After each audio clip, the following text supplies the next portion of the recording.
सच्चिदानन्दरूपाय विश्वोपत्यादिहेतवे तापत्रयविनाशाय श्रीकृष्णाय वयं नमः। श्रीकृष्णाय वयं नमः। श्रीकृष्णाय वयं नमः। पुष्टिमार्गीय सर्वज्ञ करुणारसपूरित श्रेष्ठफलप्रदाता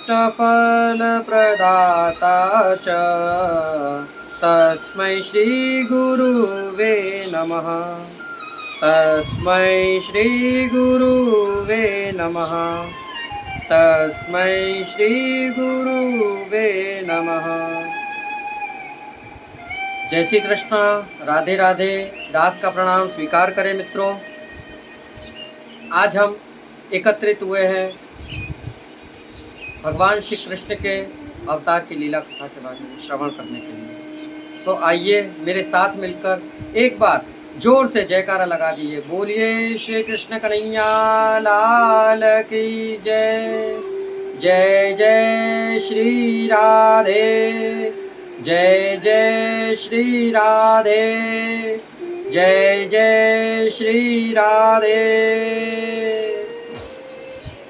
तो चलिए मित्रों, श्री कृष्ण कथा का रसपान करिए और आनंद मुक्त हो जाइए।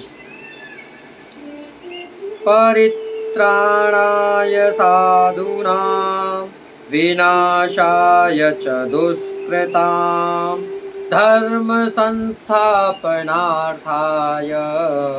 संभवामि युगे युगे।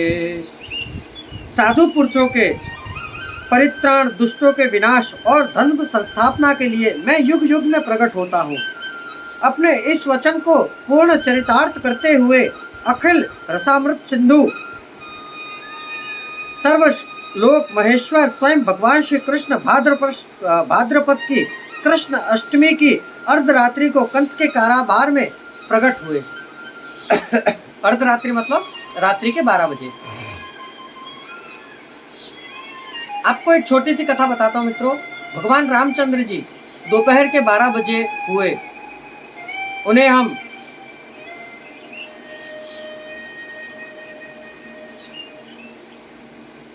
सूर्य पक्ष कहते हैं और रात्रि को प्रभु का जन्म हुआ, उन्हें हम चंद्र पक्ष कहते हैं। तो आइए कथा का रसपान करते हैं। जिस प्रकार प्रभु ने वहां चतुर्भुज रूप में प्रकट होकर दर्शन दिए, उस समय 33 कोटि देवता आकाश में विद्यमान थे। हम आपको ये कथा सूक्ष्म समय में और छोटे से वृत्तांत में बताना चाहते हैं मित्रों, क्योंकि इस कथा का रसपान श्रीमद् भागवत पुराण के प्रथम और द्वितीय खंड में बताया गया है, जो इतनी बड़ी बड़ी है। अब हम आपको उस कथा का रसपान किसी और दिन अवश्य कराएंगे। यदि आपकी यथा रुचि रही, आपने हमसे निवेदन किया, तो हम आपको उसका भी रसपान कराएंगे। अभी हम आपको सूक्ष्म में और जल्दी जल्दी इस कथा का रसपान कराते हैं। प्रभु प्रकट हुए। प्रभु ने योग माया को प्रकट किया। योग माया ने प्रकट होकर भगवान को वासुदेव जी के साथ गोकुल में प्रस्थान कराया। आहा, क्या दृश्य था। देखिए, नेत्र बंद करके सिर्फ आप मेरे साथ उस कथा का रसपान करिए। जब भगवान को वासुदेव जी लेकर जा रहे हैं, उस समय घनघोर वर्षा हो रही थी। बेड़ियां अपने आप खुल गई, कारागार के द्वार अपने आप खुल गए। जब वासुदेव जी भगवान श्री कृष्ण को लेकर यमुना के रास्ते उस मार्ग से गोकुल जा रहे थे, तब यमुना जी का प्रभाव बिल्कुल इतना था, हमारे हृदय के भाव जितना। परंतु यमुना जी ठाकुर जी की चतुर्थ पटरानी है। उस प्रादुर्भाव से उन्होंने ठाकुर जी के चरण स्पर्श करने के लिए अपने प्रभाव को बढ़ाया, तो वासुदेव जी डूबने लगे। एक समय ऊपर वर्षा हो रही थी, तब स्वयं समस्त चराचर सृष्टि को अपने फन पर धारण करने वाले शेषनाग जी वहां पधारे और छत्र बनकर भगवान की वर्षा से रक्षा की। तब यमुना जी ने ठाकुर जी के चरण स्पर्श किए और पुनः चरणारविंद तक पहुंच गई। वासुदेव जी वहां पधारे और वहां पधार कर उन्होंने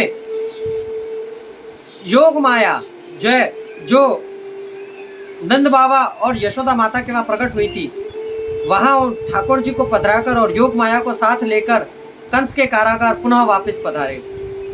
और जैसे ही पधारते गए तो वहां पधारने के बाद कारागार के द्वार पुनः बंद हो गए, बेड़ियां फिर से लग गई, ताले फिर से लग गए और वासुदेव जी पुनः पौड़ गए, यानी कि सो गए।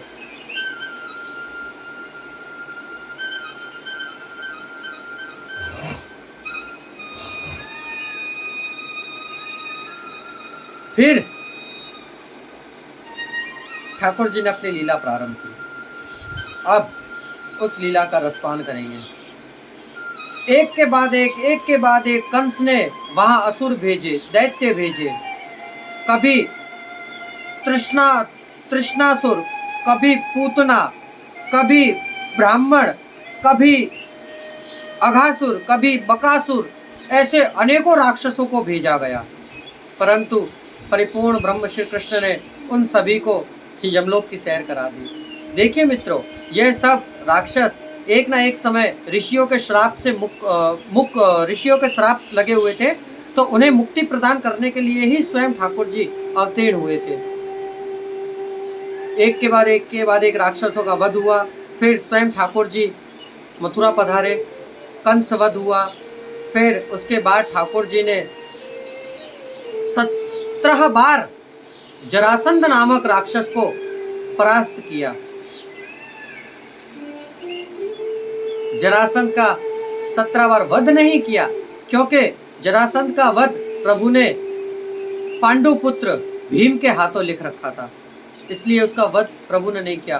परंतु मथुरा में रहकर भगवान श्री कृष्ण और बलभद्र भैया ने सिर्फ 2 जनों ने मिलकर ही 17 बार अक्षौहिणी सेना का विनाश किया, एक ही जगह पर रहकर।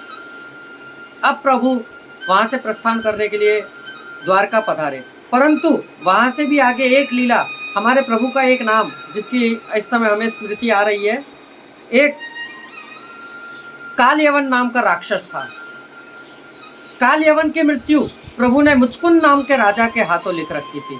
मुचकुंद राजा देवासुर संग्राम में देवताओं के साथ उन्होंने बहुत युद्ध किया और देवताओं को युद्ध में विजय प्राप्त कराई।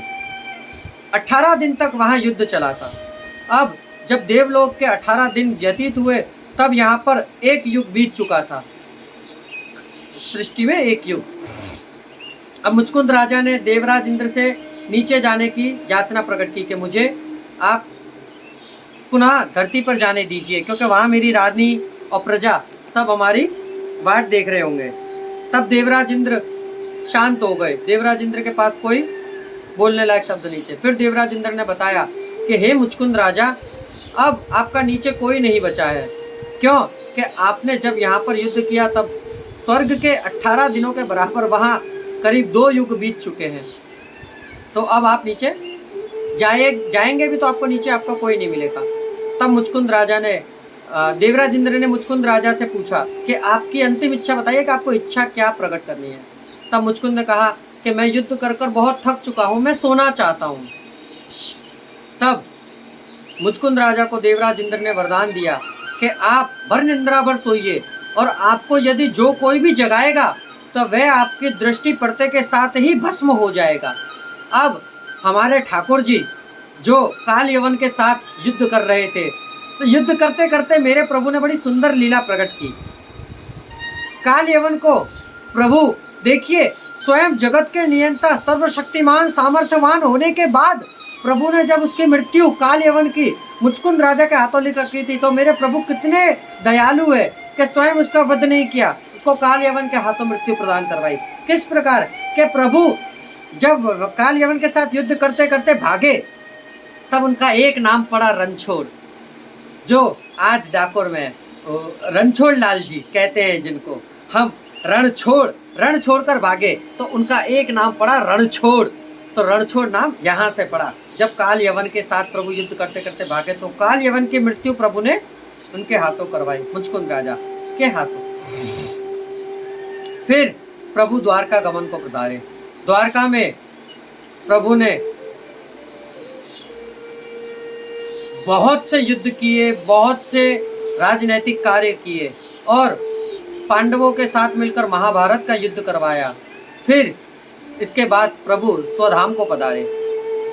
तो इतनी कथा के बाद आपसे पूर्ण विराम लेकर विदा लेना चाहूँगा मित्रों। यदि आपको कथा में रुचि हो और कुछ और जानना हो तो हमें कमेंट बॉक्स में लिखकर बताइए। जय श्री कृष्णा, राधे राधे। दास का प्रणाम स्वीकार करें।